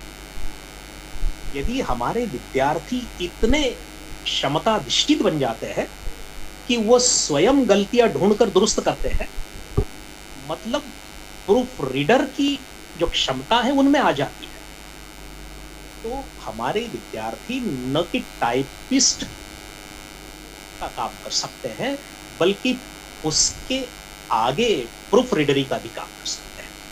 मैंने हमारे देश में ऐसे अनेक प्रूफ रीडर्स को देखा है कि जो टाइपिंग का काम यदि 20,000 का करते हैं तो वही काम 50,000 का प्रूफ रीडर का करते हैं। आप कहोगे ये कैसा कह रहे हैं आप? मेरे ख्याल से 10 दिनों पहले मैं केंद्रीय हिंदी निदेशालय गया था, नई दिल्ली, और वहां मैंने देखा कि ये दोनों चीजें अलग अलग हैं। दक्षिण हिंदी संगम स्थल पर है वो, नई दिल्ली में। मतलब एक आदमी मैंने देखा कि टाइपिंग भी कर रहा है हिंदी में, और वही दूसरे कंप्यूटर पर उसी टाइपिंग की प्रूफ रीडरी भी कर रहा है। प्रूफ रीडरी यानी वर्तनी की अशुद्धियां ढूंढकर शुद्ध करना, मानक हिंदी में। तो एक ही समय दो रोजगार उसके पास थे, एक तो टाइपिस्ट का यानी टंक लेखन का और प्रूफ रीडरी का। तो इसमें भी आप अवसर ढूंढ सकते हैं। मैं जैसे आपसे कह रहा हूं, या इससे पहले भी मैंने आपसे आरंभ में कहा कि आज वो दौर नहीं है कि जिसके लिए आपको काफी चक्कर लगाने की आवश्यकता है, बल्कि आप नेट पर सर्च करिए, आपको प्रूफ रीडर्स के अवसर कहाँ हैं ये मिल जाएंगे। अनेक कंपनियां, सरकारी एजेंसियां इस प्रकार के आवेदन रिक्तियों की प्रस्तुति करती है। वहां पर अपनी जानकारी प्रस्तुत कीजिए, आपको 2-3 घंटों में रिप्लाई आ जाए और आपका काम जो है बन जाता है। पुणे में मैंने एक बगीचे में एक दृश्य देखा कि एक बीए की छात्रा, शायद गरवारे कॉलेज की थी, बीए की छात्रा अपने लैपटॉप पर बगीचे में कुछ टाइप कर रही थी। मैंने उससे पूछा कि ये आप यहाँ, लोग तो टहलने के लिए आते हैं और आप यहाँ टाइप कर रही है। तो उसने कहा कि देखिए, ये जापानी कंपनी से मुझे काम मिला है, जापानी कथा है एक पृष्ठ की, मैं उस जापानी कथा का हिंदी में अनुवाद कर रही हूँ। तो मैंने कहा कि ये कैसा संभव है? तो उसने कहा कि मैं जापानी सीख चुकी हूँ डिप्लोमा के माध्यम से, और जापानी का हिंदी में अनुवाद कर रही हूँ क्योंकि उस जापानी लेखक को हिंदी में उसकी कथा लोग पढ़े, हिंदी में वो लोकप्रिय हो, ये बहुत मंशा है उसकी। इसलिए उसने मुझे हजारों रुपए दिए। मैं भी बड़ा आश्चर्यचकित हूँ। और जब अनेक कंपनियों की वेबसाइट मैंने देखी तो वहां पर उन्होंने साफ साफ लिखा कि 2 पृष्ठों की कथाएं, 3 पृष्ठों की रचनाएं यदि कोई अनुदित कर देता है हिंदी में तो 30,000, 40,000, 50,000 इस प्रकार की भी उपलब्धियां हमारे देश में ऑनलाइन इन दिनों चल रही है। तो मैं समझता हूं कि अवसर है, हमें वहां तक पहुंचना है। अब मैं बात आपके सामने रख रहा हूं इंटरनेट की। एक 5 मिनट और ले सकता हूं, मैडम, ले सकता हूं ना? जी सर, ले सकते। सर, समय की पाबंदी नहीं है। बिल्कुल नहीं, लेकिन कैसे है, आज के दौर में ये इसका बड़ा प्रसिद्ध वाक्य है संपत सरल जी का, जो हिंदी के बड़े व्यंग्यकार हैं, हरीश शंकर परसाई के उपरांत में या शेखर जोशी के उपरांत में। वो कहते हैं कि आज के दौर में जब कोई किसी का नहीं सुनता है और आप हम कवि लोगों की, अध्यापकों की बात सुनते हैं, तो ये हमारे लिए सबसे बड़ी उपलब्धि है। तो सरल संपत जी, जो राजस्थान के बड़े प्रसिद्ध व्यंग्यकार हैं, उनकी बात को मैं इंटरनेट से जोड़ता हूं। तो इंटरनेट में भी बहुत सारे अवसर है रोजगार के। इसमें एक अवसर मैंने देखा कि कंटेंट राइटर, आपको जो सर्च करने हैं तो यही पॉइंट आपको वहां पर वेबसाइट सर्च करने के लिए टाइप करने होंगे, कंटेंट राइटर। कंटेंट राइटर इसका अर्थ यह है कि आप स्वयं की सर्जना भी वहां प्रस्तुत कर सकते हैं, यदि कंपनी ने मांगी है तो, एजेंसी ने मांगी है, या फिर उन्हें किसी कहानी पर कंटेंट प्रस्तुत करना है या कंटेंट उनको आवश्यक है, तो वह कंटेंट आप उनके विषय के अनुसार वहां रख सकते हैं, रोजगार आपको मिलता है। मैंने ऐसे देखे हैं कि अनेक कंटेंट राइटर 10-15 वर्षों से निरंतर उस कंपनी के लिए काम कर रहे हैं। और ये कंपनियां मैंने ऐसे देखी हैं कि प्रतिष्ठित कंपनियां हैं, जैसे अमेज़न है, मतलब जिनके नष्ट होने की कभी गुंजाइश नहीं है।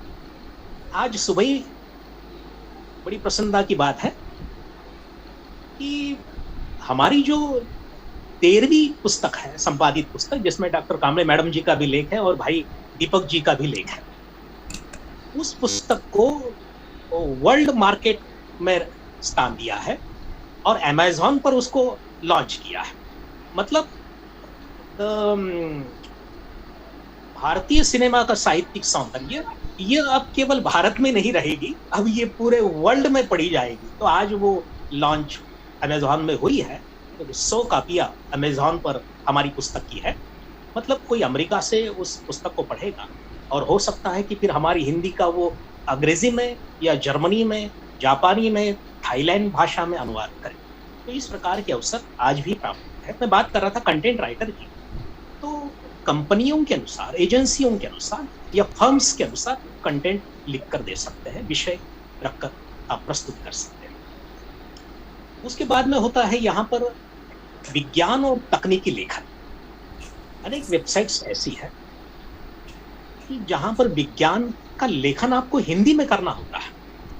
अभी इग्नू में या फिर नई शिक्षा नीति के अनुसार जो है, बहुत सारी बातें वैद्यक शास्त्र की, बहुत सारी पुस्तकें वैद्यक शास्त्र की हिंदी में हो रही है, अनिवार्य कर दी लोग। नई शिक्षा नीति में तकनीकी, अभियांत्रिकी, वैद्यकीय अनेक ज्ञान शाखाओं की जो पुस्तकें हैं, जो पाठ्यक्रम है, वो हिंदी में भी अब इन लोगों ने करने का प्रयास किया है, अमल हो रहा है, इम्प्लीमेंटेशन हो रहा है।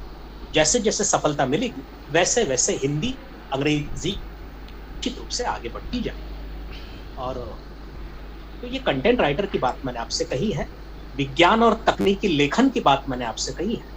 मतलब यदि कोई साइंस का हमारा विद्यार्थी है, तो वो हिंदी का कोर्स करने के उपरांत में इस प्रकार का लेखन जो है इस कंपनी के लिए कर सकता है। अनिवार्यता है कि हिंदी का उसका डिप्लोमा कम से कम होना आवश्यक है, भले वो हिंदी विशेष का छात्र हो। मैं बात कर रहा हूं हिंदी का अंतर्राष्ट्रीय जो स्वरूप है उसकी संक्षिप्त में। जैसे मैंने आपसे आरंभ में ही कहा कि चीनी के बाद में विश्व की सर्वाधिक बोली जाने वाली, समझी जाने वाली, लिखी जाने वाली, व्यवहार में लाई जाने वाली जो भाषा वो हिंदी है। और इस हिंदी भाषा की स्थिति यह है कि आज 40 देशों में विश्व के, हो सकता है कि 2-4 ज्यादा भी हो सकते हैं, लेकिन जो नाम मैंने प्राप्त किया है वो 40 से कम नहीं है। 40 देशों में 40 देशों के 160 विश्वविद्यालय हिंदी के अनेक पाठ्यक्रम अब चल रहे हैं। फिर वो हिंदी सिनेमा को लेकर है, हिंदी टीवी को लेकर है, हिंदी संस्कृति को लेकर है, या हिंदी साहित्य को लेकर है। तो ये पाठ्यक्रम इन दिनों सक्रिय है। और अनेक प्रकाशन संस्थाएं, जैसे मैंने अमेज़न की बात की, या फिर वाणी प्रकाशन में यदि देश की बात करें, या फिर अंतर्राष्ट्रीय स्तर पर यदि हम बात करें, तो फिर अंतर्राष्ट्रीय स्तर के जो नामांकित प्रकाशन है वह भी हिंदी को स्थान दे रहे हैं। और अब हिंदी को अपनाने की होड़ लगी हुई है, ये चित्र मैं देख रहा हूं। जैसे पेंगुइन प्रकाशन है कि जो अंतर्राष्ट्रीय स्तर का प्रकाशन है, उसकी भी बहुत सारी पुस्तकें अब अंग्रेजी के बाद में हिंदी में निकल रही है, पेंगुइन। और अध्यापन के क्षेत्र में हिंदी के साथ हम बड़ा व्यापक रूप से काम कर सकते हैं, आजीवन काम कर सकते हैं, जैसे आप लोग, हम लोग कर रहे हैं। अध्यापक का काम, रिसर्च फेलो का काम, आप जानते होंगे रिसर्च फेलो, जो मैडम ने अभी कहा परिचय में,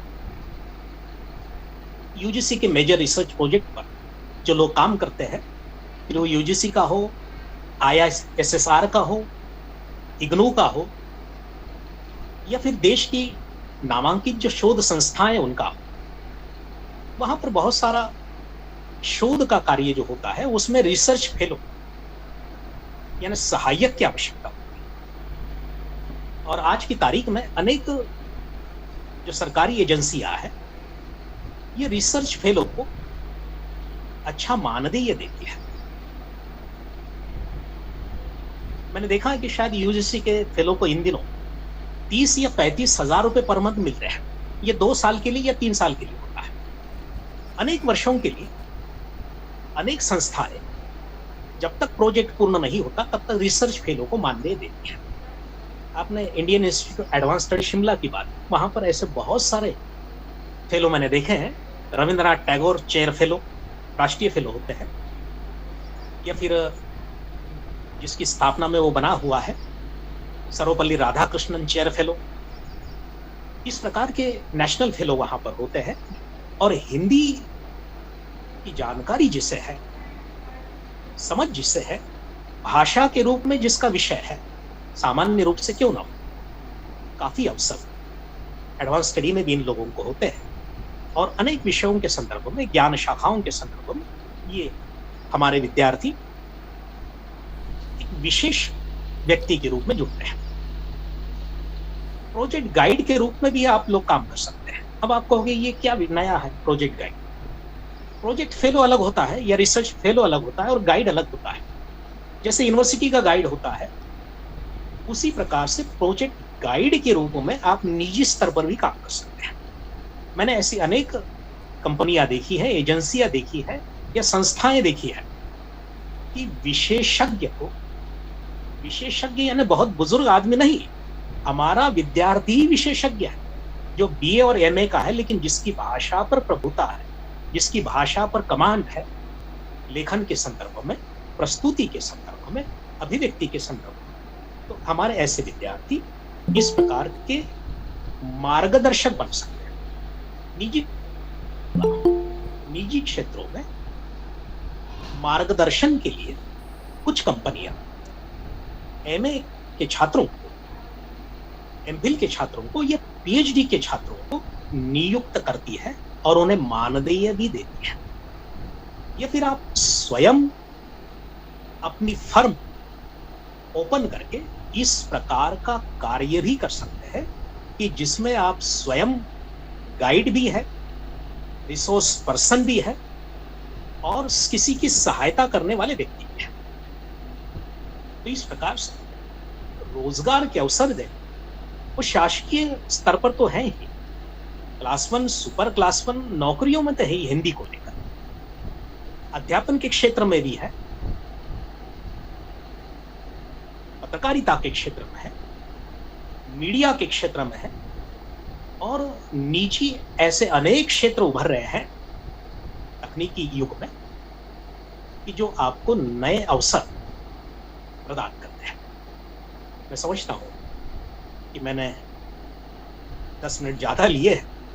आप सभी प्रबुद्ध जनों ने और हमारे छात्रों ने, हमारे मित्रों ने, हमारे सहृदय साथियों ने लंबे देर तक एक ही रिकॉर्डिंग मेरी ओर से आपने जारी जो रही है वो सुनी है।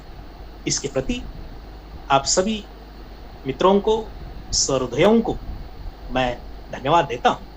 और जैसे मैंने आपसे निवेदन किया है कि जिस फील्ड में करियर करना है, रोजगार पाना है, वह पहले आपसे संपर्क करें। आपके स्तर पर आप निश्चित रूप से मार्गदर्शन करोगे और यदि कहीं आवश्यकता होती है तो निश्चित रूप से मैं भी आपके साथ जुड़ा हूं, इन्हीं मनोकामना के साथ कि हमारे विद्यार्थियों का और मंगल हो और उनका भविष्य उज्जवल हो। इस शुभकामनाओं के साथ अपनी बात को यहाँ पूर्ण विराम देता हूँ। बहुत बहुत धन्यवाद।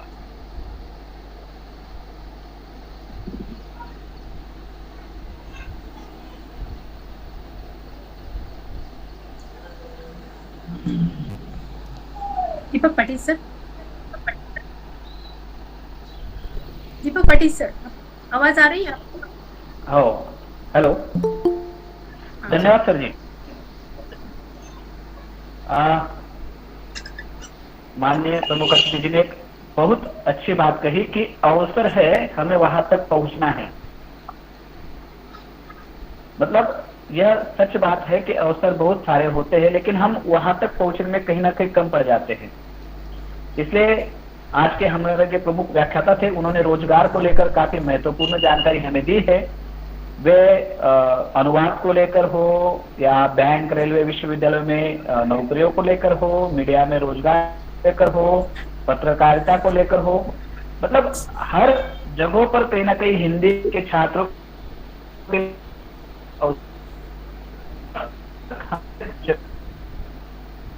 मैं सहभागी से निवेदन करता हूँ कि अगर किसी को कोई सवाल पूछना है तो हम उसके लिए 5 मिनट आपके रोक के रख सकते हैं कि अगर किसी को पूछना है तो वे हमारे प्रमुख अतिथि से सवाल पूछ सकते हैं।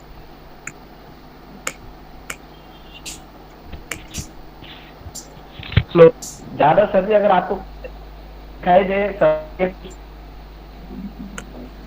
हेलो हेलो बोल से सर, आपका माइक ऑन करा जादव सर। बोर से सर। जी सर। बोर से सर आवाज नहीं आ रही है। हेलो हाँ, हेलो, अब उनका आ माइक ही रही बंद है। नहीं, अब आ रही ना। हेलो हाँ बोर से सर, जी सर। बोलिए सर। हाँ जी सर।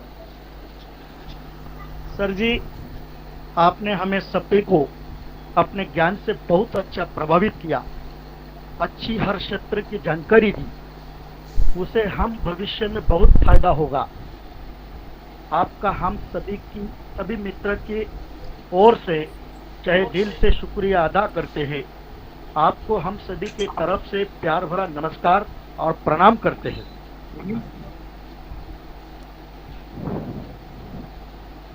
जी सर।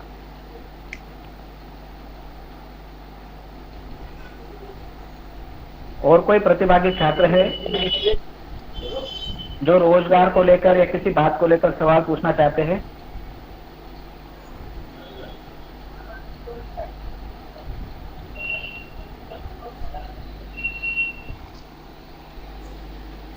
जादव सर जी, कोई है जो दिखाई दे रहा है आपको वहां से? नहीं, कोई नहीं सर। चलो ठीक है। आज के हमारे जो प्रमुख अतिथि थे, उन्होंने हमें रोजगार को लेकर बहुत सारी महत्वपूर्ण जानकारी दी है। और हम देखते हैं कि वास्तविक रूप में मराठी में एक कहा जाता है कि बोले कैसा चाले तैसी वंदा भी पावले। तो हम देखते हैं कि अक्सर सोनोने सर जी के कुछ ना कुछ संपादकीय ग्रंथ प्रकाशित होते रहते हैं। तो इसलिए मुझे लगता है कि कहीं ना कहीं वे हर जगह को जोड़ने का काम करते हैं। तो उन्होंने कई भाषाओं का ज्ञान होना जो जरूरी है उसके संदर्भ में बात कही।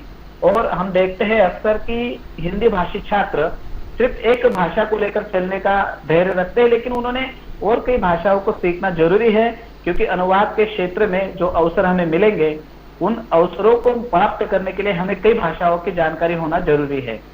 उन्होंने देश के साथ साथ देश के बाहर के भी जो रोजगार है उनके संदर्भ में भी बात करी। उन्होंने महात्मा गांधी अंतर्राष्ट्रीय विश्वविद्यालय की बात कही, राष्ट्रभाषा प्रचार समिति वर्धा की बात कही, इग्नू की बात कही, डबिंग आर्टिस्ट को लेकर बात कही, मतलब कंटेंट राइटर को लेकर बात कही। और आजकल जो छात्र फेसबुक पर होते होंगे उन्होंने देखा होगा कि फेसबुक पर आजकल ये माहौल बहुत छाया हुआ है कंटेंट राइटर का, कि वहां पर बहुत सारे लोग अपने विज्ञापन कर रहे हैं कि कंटेंट राइटर मतलब कंटेंट लिखकर आपको दिया जाएगा, जिसके लिए आपको बहुत सारा पैसा मिल सकता है। तो ये सारे अवसर जो है आपको मिलते हैं। तो मैं प्रमुख अतिथि का बहुत धन्यवाद ज्ञापित करता हूं कि उन्होंने उनके मार्गदर्शन से हमें लाभान्वित किया।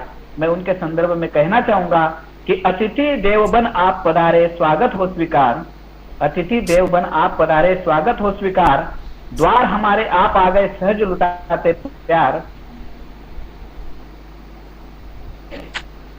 साधन कम प्रभाव दीपक पाटिल सर, आवाज नहीं आ रही है। क्षमा चाहता हूँ, बीच में कुछ डिस्टर्बेंस आ जाते हैं, उसकी वजह से हो जाता है। कि मैं प्रमुख अतिथि के संदर्भ में कह रहा था कि अतिथि देवबन आप पधारे स्वागत हो स्वीकार। अभी आ रही है? हाँ आ रही सर। हाँ अतिथि देवबन आप पधारे स्वागत हो स्वीकार, द्वार हमारे आप आ गए सहज लुटाते प्यार, साधन कम पर भाव विवल है स्वागत को श्रीमान, आशा है स्वीकार करेंगे भाव सुमन का हार। मैं इसके बाद हमारे शिंकरा महाविद्यालय के प्रधानाचार्य माननीय प्राचार्य डॉक्टर तुषार जी पाटिल, इनको अध्यक्ष मंतव्य के लिए आमंत्रित करता हूँ। वे अध्यक्ष मंतव्य देकर हमें उपकृत करें। माननीय प्राचार्य डॉक्टर तुषार जी पाटिल। धन्यवाद सर। मैं सर्वप्रथम आज के वेबिनार के प्रमुख वक्ता डॉक्टर शशिकांत जी बरोने, उनका शब्द सुमन से स्वागत करता हूँ।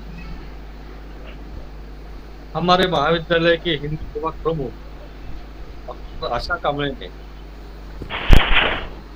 हिंदी विषय को लेकर जो रोजगार के अवसर उपलब्ध हो सकते हैं उनके विषय में जो ई वेबिनार रखा हुआ था, अत्यंत नया और विविध विषय उन्होंने लेकर के एक प्रमुख वक्ता के तौर पर महाराष्ट्र के ख्यातनाम प्रताप महाविद्यालय के हिंदी विभाग प्रमुख डॉक्टर शशिकांत जी सोनोने का व्याख्यान आयोजित किया।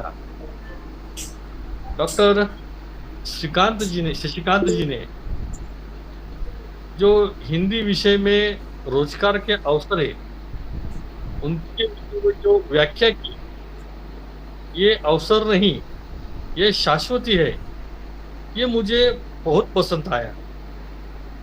इनकी ये व्याख्या जो थी ये आज के परिप्रेक्ष्य में बहुत लागू होती है। आज जो सबसे बड़ी समस्या है वो रोजगार की समस्या है और हम लोग हिंदी विषय में रोजगार के अवसर किस तरह प्राप्त कर सकते हैं, इन्होंने अत्यंत सरल और सुलभ भाषा में हमें भरपूर दिखाने का प्रयास किया है। निश्चित ही सभी अभिभावकों, छात्र, शोधार्थी, इन लोगों का ये वेबिनार से बहुत बहुत फायदा होगा। ये जो अभी ये वेबिनार चल रहा है, एक कम समय में अधिकाधिक व्यक्तियों तक पहुंचने का एक बहुत ही अच्छा तरीका है, बहुत ही अच्छा माध्यम है। मैं मेरी संस्था की ओर से और हमारे महाविद्यालय के प्राध्यापक, छात्र, इनकी ओर से शशिकांत जी का अत्यंत आभार प्रकट करता हूं। धन्यवाद। धन्यवाद सर जी। धन्यवाद सर जी। माननीय अध्यक्ष जी ने मतलब लाइब्रेरी साइंस के ऊपर भी अच्छी तरह से हिंदी में बात की, हमें बढ़ावा दिया, इसलिए मैं उनका आभार व्यक्त करता हूँ उनका। क्योंकि कहा जाता है कतरा कतरा समंदर हो जाएगा, ज्ञान नहीं था। कतरा कतरा समंदर हो जाएगा, ज्ञान नहीं था। मुट्ठी में कैद अंबर हो जाएगा, अनुमान नहीं था। प्रमुख अतिथि एवं अध्यक्ष साहब को मैं नमन करता हूँ, क्योंकि इनके बिना कार्यक्रम को इतना सफल बनाना आसान नहीं था। और कहते हैं कि कार्यक्रम की सफलता जिस तरह सूत्र संचालन, प्रास्ताविक, प्रमुख अतिथि का मंतव्य, अध्यक्ष मंतव्य, इन सारी बातों को लेकर होती है, उसी तरह आभार प्रदर्शन भी सबसे महत्वपूर्ण होता है। क्योंकि कहते हैं कि कौन आया कि निगाहों में चमक जाग उठी, कौन आया कि निगाहों में चमक जाग उठी, दिल के सोहे तरानों में खनक जाग उठी, किसके आने की खबर लेकर हवाएं आई, रूह खिलने लगी, सांसों में महक जाग उठी। और ये हवाएं खबर लाई है आभार प्रदर्शन की। और ये आभार प्रदर्शन के लिए मैं आमंत्रित करता हूँ प्राध्यापक डॉक्टर राहुल बदाने जी को। नमस्ते सर। श्री शिवाजी विद्या प्रसारक संस्था का कला, वाणिज्य एवं विज्ञान महाविद्यालय छिंदखेड़ा द्वारा आयोजित हिंदी भाषा में रोजगार की संभावनाएं इस एक दिवसीय संगोष्ठी के अवसर पर अध्यक्ष के रूप में उपस्थित हमारे महाविद्यालय के प्रधानाचार्य डॉक्टर तुषार पाटिल सर, इन्होंने हमारे इस संगोष्ठी में सहभाग लेकर हमें अध्यक्ष के रूप में मार्गदर्शन किया, उसके लिए मैं हिंदी विभाग की ओर से आभारी हूँ। हिंदी भाषा में रोजगार की संभावनाएं इस विषय को लेकर प्रमुख वक्ता के रूप में उपस्थित प्रोफेसर डॉक्टर शशिकांत जी सोनोने, जो अमूल्य से हमारे साथ जुड़े हैं, उन्होंने हिंदी में रोजगार को लेकर विभिन्न मुद्दों को हमारे सामने प्रस्तुत किया, जिसमें उन्होंने सबसे महत्वपूर्ण बात जो शुरुआत की थी वह संभावनाएं और शाश्वती, इसका स्पष्टीकरण उन्होंने किया कि संभावनाएं और शाश्वती इसमें फ़र्क है। संभावनाएं हो सकती है लेकिन शाश्वती होगी ही, लेकिन उसके लिए हमें क्या होना चाहिए, क्रियाशील होना बहुत ही आवश्यक है। उनकी इस मंतव्य से हमें पता चला। और उन्होंने जो शाश्वती दी है रोजगार की, उसमें स्थानीय राष्ट्रीय स्तर पर शाश्वतिया और अंतर्राष्ट्रीय स्तर पर शाश्वतिया किस तरह रोजगार की उपलब्ध हो सकती है, इसके संदर्भ में उन्होंने अनेक पहलुओं पर हमें जानकारी प्रस्तुत की। साथ ही साथ सेना में, यूपीएससी में हिंदी अनुवादक के रूप में हमें रोजगार किस तरह उपलब्ध हो सकता है, इसकी साथ ही साथ जो पत्रकारिता में हमें हिंदी के रोजगार किस तरह उपलब्ध हो सकते हैं, इसकी विस्तृत जानकारी दी। और साथ ही साथ हिंदी के विभिन्न जो साइट्स है उनकी जानकारी भी हमें प्रस्तुत की। यानी हर तरह से राष्ट्रीय, अंतर्राष्ट्रीय और स्थानीय स्तर पर उन्होंने जो जानकारी हमें प्रस्तुत की है, उसके लिए मैं उनका महाविद्यालय के प्रधानाचार्य, हिंदी विभाग और अन्य जो प्राध्यापक है उनकी ओर से आभार प्रकट करता हूं। साथ ही साथ इस संगोष्ठी में महाविद्यालय के कला एवं वाणिज्य विभाग के उप प्राचार्य प्राध्यापक डॉक्टर बी.ए. पाटिल उपस्थित हुए तथा विज्ञान विभाग के उप प्राचार्य प्राध्यापक डॉक्टर एस.वी. ओरसे जी उपस्थित हुए, उनका भी मैं आभार प्रकट करता हूं। और इस संगोष्ठी में प्रास्ताविक रूप में हमारी हिंदी विभाग अध्यक्षा प्राध्यापक डॉक्टर आशी कामरे जी ने जो मंतव्य प्रस्तुत किया, उनका भी मैं आभार प्रकट करता हूं। तांत्रिक समन्वयक के रूप में प्राध्यापक डॉक्टर एस.के. जादव सर जी, उन्होंने हमें तो मार्गदर्शन किया और कुछ दुविधाएं उपलब्ध नहीं होने दी, उनका भी मैं आभार प्रकट करता हूं। और सूत्र संचालन प्रस्तुत करने वाले प्राध्यापक डॉक्टर दीपक पाटिल सर जी, उनका भी मैं बहुत आभार प्रकट करता हूं। और सबसे महत्वपूर्ण बात यह है कि इस संगोष्ठी में महाराष्ट्र प्रांत के साथ साथ महाराष्ट्र के बाहर के प्रांतों से जुड़े विभिन्न महाविद्यालयों के प्राध्यापक, छात्र जुड़े, इनका भी मैं महाविद्यालय की ओर से आभार प्रकट करता हूं। और अध्यक्ष की अनुमति से यह संगोष्ठी का समापन हुआ, यह घोषित करता हूं। Sir feedback form chat box में मैंने डाला है सर्टिफिकेट के लिए। ओके। दादा सर नमस्कार। हाँ वाले सर नमस्कार सर। अच्छा हुआ सभी लोग चैट में दिया हुआ फीडबैक फॉर्म भरे, उसके अलावा आपको ये सर्टिफिकेट प्रदान नहीं किया जाएगा, मिल नहीं सकता, तो कृपया करके चैट बॉक्स में जाकर सबसे पहले फीडबैक फॉर्म भरे। कृपया सभी से फिर से एक बार निवेदन है कि वो मैसेज कर रहे हैं, उसके अलावा चैट बॉक्स में तांत्रिक समन्वयक जी ने लिंक दी हुई है प्रमाण पत्र के लिए, उसको भरे, उसके बाद आपको प्रमाण पत्र दिया जाएगा। धन्यवाद जी, तांत्रिक समन्वय जी धन्यवाद। धन्यवाद सर। बदाने सर जी, बदाने सर जी, चलो अध्यक्ष जी की अनुमति से बोलिए सर।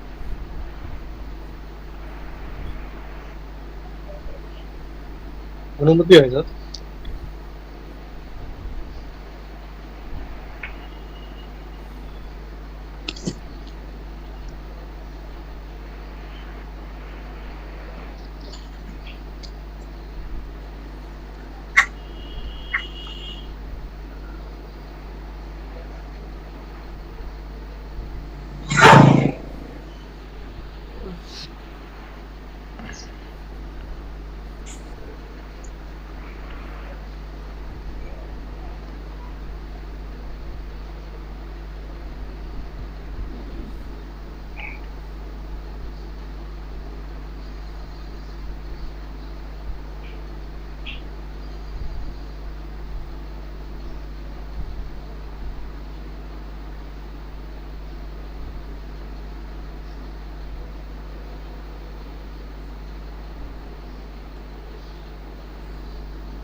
हाँ बोला सर।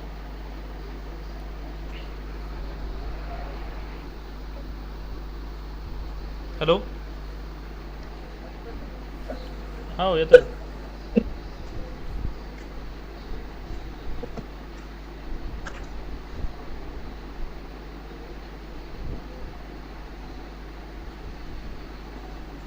जादव सर जी, बोलो सर.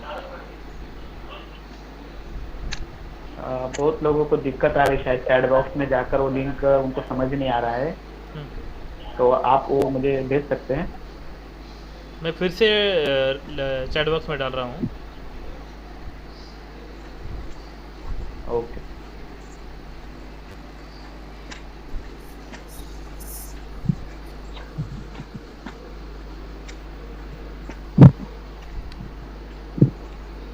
ओके, हाँ मिल गए सर. विनोद सर जी आ गए आपको?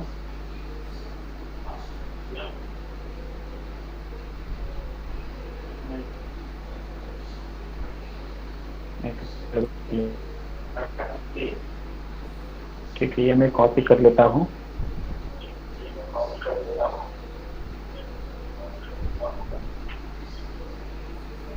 आपको व्हाट्सएप भी कर दिया है सर, दीपक पाटिल सर. ओके सर, मैंने कॉपी, हाँ ओके ओके. हाँ, जिन लोगों को लगेगा ना, तो क्योंकि कल तक कुछ लोग भरेंगे, फिर हम सबको एक साथ इशू कर देंगे.